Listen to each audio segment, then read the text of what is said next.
গাছের গোড়াগুলো একটু কুপিয়ে নিচ্ছি, ছায়া জায়গায় রাখছি। গাছের গুঁড়োগুলো একবার জাম হয়ে গেছে, গোড়াগুলো ছায়াতে রেখে গাছ বাড়ছে না। ছায়াতে রেখে একটু পরিচর্যা করলে গাছগুলো ঠিক হবে আশা করছি।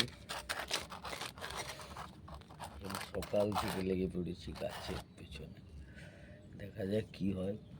এরপরে একটু খোল জল দিয়ে দিব, লাস্ট চেষ্টা করে দেখি কীরকম বাঁচানো যায় গাছগুলো। চেষ্টাই তো করে যাচ্ছি। এত রোদের জন্য গাছ যদি মারা যায়, এরপরে তো মানুষ তো মারা যাবেই। আর চেষ্টা করে যাচ্ছি বাঁচাবার জন্য।